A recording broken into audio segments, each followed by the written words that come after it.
বিসমিল্লাহির রহমানির রহিম।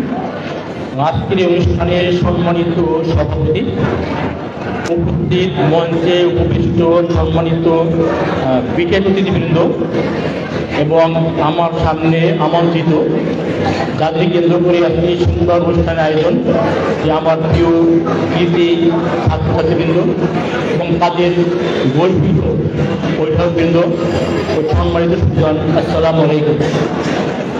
যিনি অনুষ্ঠানের সভাপতি থাকেন বা প্রধান অতিথি থাকেন, তার সবথেকে বড় বিড়ম্বনা সভা শেষে কথা বলতে পারে, তখন সবাই বিরক্ত বোধ করে সবার শেষ পর্যায়ে।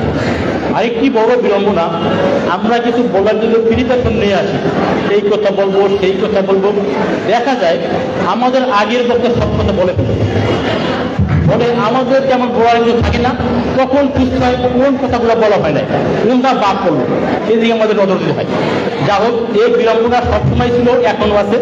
যে কয়দিন এই সভাপতি বা প্রধান অতিথির দায়িত্ব পালন করবো, এটি বহন করতে হবে। আজকের গাজের উদ্দেশ্যে এই সুন্দর অনুষ্ঠানের আয়োজন, যে আমার কৃতি ছাত্র এবং ছাত্রীদেরকে আমি প্রাণ ঢালা অভিনন্দন জানাচ্ছি তাদের সুন্দর ভালো প্রশাসনের জন্য। সেই সাথে তাদের গর্বিত অভিভাবকবৃন্দকেও আমি অভিনন্দন জানাচ্ছি। প্রিয় সুধীবৃন্দ, আপনারা জানেন আজকের যারা এখানে ভালো রেজাল্ট করেছে, আমরা তাদেরকে মূল্যায়ন করছি, সম্মাননা করছি। যে একটি কথা মনে রাখতে হবে, যে আমরা সবসময় জানি স্বাধীনতা অর্জনের চেয়ে স্বাধীনতা রক্ষা করা কঠিন। আজকের যে ছেলেমেয়েরা ভালো রেজাল্ট করলো, এই ভালো রেজাল্ট ধরে রাখতে হবে, এইটাই সবচেয়ে বড় চ্যালেঞ্জ। এইটাই শেষ না, হয়তো মেডিকেলে ভর্তি হবে, কেউ বুয়েটে ভর্তি হবে, কেউ বা বিশ্ববিদ্যালয়ে ভর্তি হবে, তারপরেও এই ভালো রাখার ধারাটি যাতে অব্যাহত থাকে সেই দিকে আমাদের নজর দিতে হবে। সেই ক্ষেত্রে বড় বাধা আমি মনে করি সময়ের অপচয় করা। আমরা এখন দেখি যারা ছাত্র বা ছাত্রী, তাদের হাতে একটি স্মার্ট ফোন থাকে, মোবাইল ফোন। তার মোবাইলে এমন আসক্ত, সময় জ্ঞান থাকে না, কখন দুপুর হলো, কখন সকাল হলো, খাওয়া হলো কিনা, পড়া হলো কিনা, নামাজ হলো কিনা, আমাদের খেয়াল থাকে না। এই মোবাইলের আসক্তি আমাদের পেয়ে বসেছে। এই মোবাইলের আসক্তি থেকে আমাদের যুব সমাজকে রক্ষা করতে হবে। মোবাইল আমাকে নিয়ন্ত্রণ করবে না, আমি মোবাইলকে নিয়ন্ত্রণ করব। যে আমরা সময়কে ঠিকভাবে ব্যবহার করতে না পারি, মোবাইলকে নিয়ন্ত্রণ করতে না পারি, তাহলে কিন্তু আমাদের এই ভালো রেজাল্ট সামনে আর ভালো থাকবে না। আরেকটি বিষয় আমরা লক্ষ্য করি, ইদানিং জুয়া। আগে আমরা জুয়া করতাম বোর্ডে ঘুটি দিয়া, এখন জুয়া হয় অনলাইনে। জুয়া একটি বড় নেশা, এতে কেউ ফেরত আসতে হবে। আমাদের কোরআনে স্পষ্ট ভাষায় বলা হয়েছে, মদ এবং জুয়া দুটি শয়তানের কাজ, ভালো মানুষের কাজ না। জুয়া থেকে ফেরত আসতে হবে। এখন আসবো আমি মাদকের কথা। আমি যেখানকার মহাপরিচালক। মাদক এমন একটা ক্ষতিকর বিষয়, যা মানুষের স্বাস্থ্য নষ্ট করে, চেহারা নষ্ট করে, মেধা নষ্ট করে। আমাদের অনেক বিউটি পার্লার আছে, আমাদের নারীরা পার্লারে যান সুন্দর চর্চা করার জন্য, রূপ চর্চা করার জন্য যান, পোশাকগুলি মাখেন, হাতের যত্ন নেন, পায়ের যত্ন নেন, নখের যত্ন নেন, চুলের যত্ন নেন, পার্লারে গিয়ে। সেলাও বিষয় নেই, এখন কিন্তু পার্লারে সেলাও যায়, কেন? চেহারাটাকে সুন্দর করার জন্য। যে মাদক খেলে এই সুন্দর চেহারা সুন্দর থাকবে না। আমরা বলি স্বাস্থ্যই সকল সুখের মূল, মাদক গ্রহণ করলে আপনার স্বাস্থ্য ভালো থাকবে না। একটি কথা আছে ইংরেজিতে, money is lot, nothing is লট। টাকা ছাড়াই গেল, কিছুই গেল না। Health is lot, something is lot. Character is lot, everything is লট। ওই যে আপনার টাকা চাই, কিছুই গেল না। স্বাস্থ্য গেলে কিছু নষ্ট হলো, আপনার ক্ষতি হলো। চরিত্র যায়, কিছুই থাকলো না। এ মাদক আপনার টাকা নষ্ট করে, আপনার স্বাস্থ্য নষ্ট করে। আর যে নেশা আসক্ত, তার চরিত্র বলতে কিছুই থাকে না। সুতরাং মাদক ধ্বংসাত্মক, এটি পারমাণবিক বোমার চেয়েও ক্ষতিকর। আমাদেরকে যুব সমাজকে এই মাদক থেকে ফিরে আসতে হবে। কে ফিরাবে? একটি কথা আমি বলতে চাই, এই মাদক থেকে ফিরাবার প্রধান উপায় হলো আমাদের পরিবার, আমাদের বাবা এবং মা। আমাদের সকলের কি পরিবার আছে, আমরা বিয়ে শেষে বাসায় ফিরি। আমার বাবা মা খেয়াল রাখবেন যে তার সন্তানটি ছেলেটি বা মেয়েটি ঠিক সময়ে বাসায় ফেরত এলো কিনা। আমরা গ্রাম অঞ্চলে দেখেছি হাঁস মুরগি বলে খোপে রাখে, হাঁস মুরগি, আমি এই অঞ্চলে খোপ বলি, হাঁস মুরগি রাখে। তো দিন শেষে গৃহস্থ খবর নেয় হাঁসটা মুরগিটা খোপে আসলো কিনা, গরু ছাগলটা গোয়ালে আসলো কিনা। আমরা বাবা মা, আমাদের সবচেয়ে বড় সম্পদ আমার ছেলে এবং মেয়ে।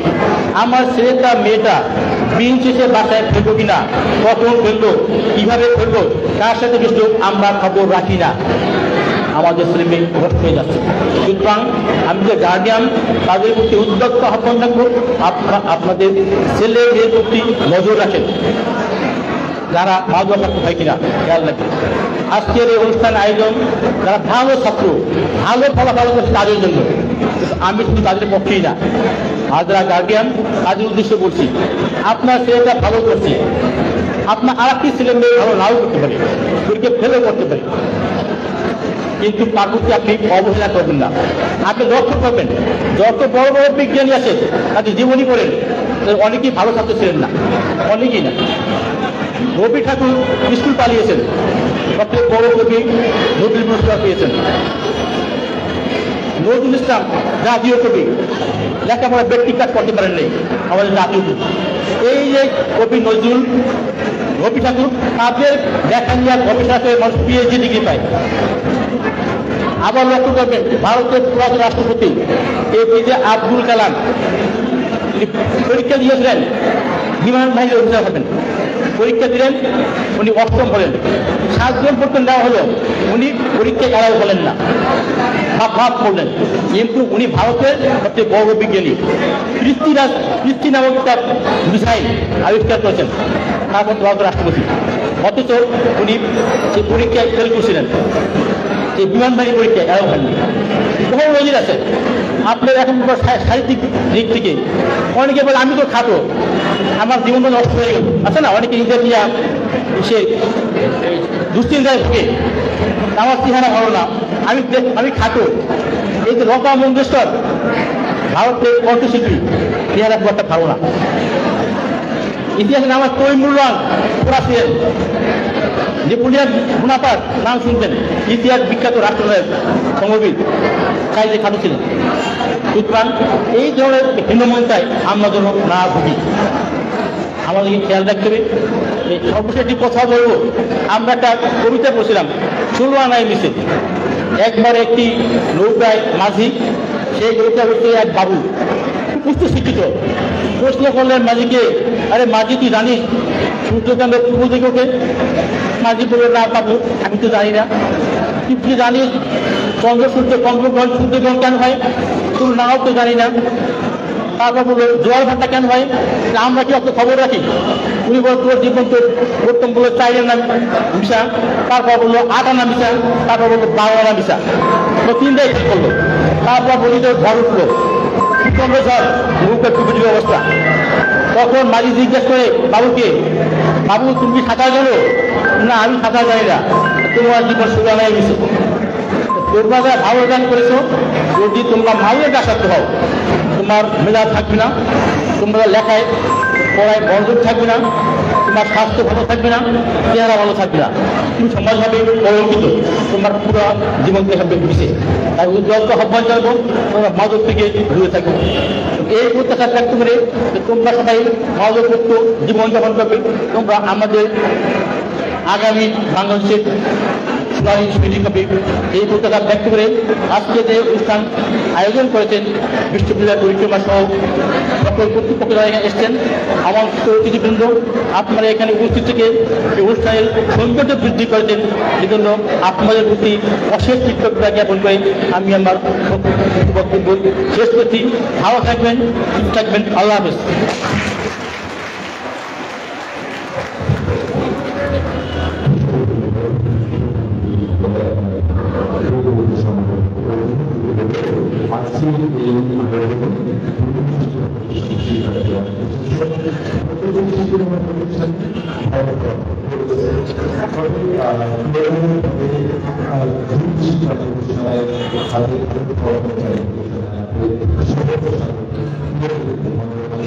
Gracias. আমি একদম শুরুতেই আমন্ত্রণ জানাচ্ছি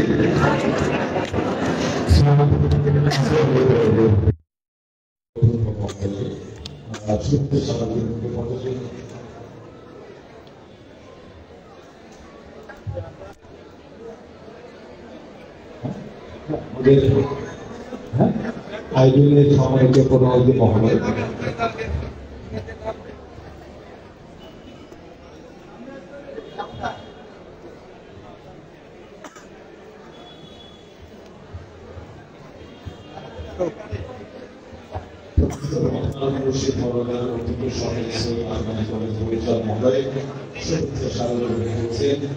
আজকে এই আয়োজনের প্রধান অতিথি মালিকপুর উপনিয়ন্ত্রণ অধিদপ্তরের মহাপরিচালক জনাব রহমান।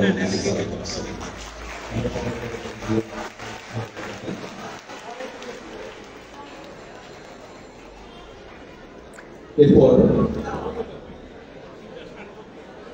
অমৃতনগর মহাবিদ্যালয়ের যিনি প্রতিনিধি এসেছেন তাকে একটু মঞ্চে আসার জন্য অনুরোধ জানাচ্ছি।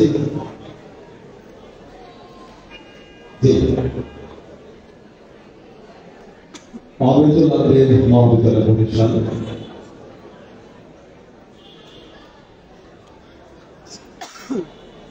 অধ্যক্ষ মহোদয় স্বাগত করেছেন।